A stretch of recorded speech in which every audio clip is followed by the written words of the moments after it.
Hello అండి అందరికీ. First of all అందరికీ హ్యాపీ న్యూ ఇయర్ అండి. ఈ కొత్త సంవత్సరం నాతో పాటు మీ అందరికీ గూడా మనం చేసే ప్రతి పనిలోను విజయం సాధించాలని జెప్పేసి ఆ భగవంతుడిని నేనైతే మనస్ఫూర్తిగా కోరుకుంటున్నానండి. బట్ మాకైతే ఈ ఇయర్ వచ్చేసి న్యూ ఇయర్ ఇలా జరుగుతుందని జెప్పి అస్సలు ఎక్స్‌పెక్ట్ చేయలేదండి.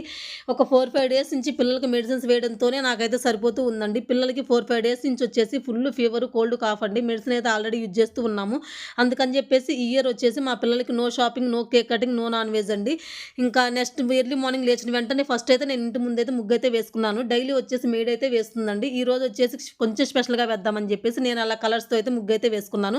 ఇంక అలా ఫ్రెష్ అయిపోయి వచ్చి ఇంట్లో అయితే ఫస్ట్ పూజ అయితే చేసుకున్నానండి. పూజ కూడా కంప్లీట్ అయిపోయిన తర్వాత టెంపుల్‌కైతే వెళ్లి అర్చన అయితే చేపించుకున్నాం. మా హస్బెండ్ నేను మాత్రమే టెంపుల్‌కైతే వెళ్లి పూజ చేపించుకున్నామండి. 2025 ఎలాగో తప్పో ఒప్పో ఎలాగో జరిగిపోయింది. కనీసం ఈ 2026లో అయినా సరే మేము అనుకున్న పనులన్నీ మంచిగా జరగాలని చెప్పి ఆ భగవంతుని మనస్ఫూర్తిగా వేడుకుంటూ టెంపుల్‌కైతే వెళ్ళొచ్చామండి. ఎళ్ళొచ్చేటప్పుడే పిల్లల కోసం బ్రేక్‌ఫాస్ట్ అయితే తీసుకొచ్చాము బయట నుంచే.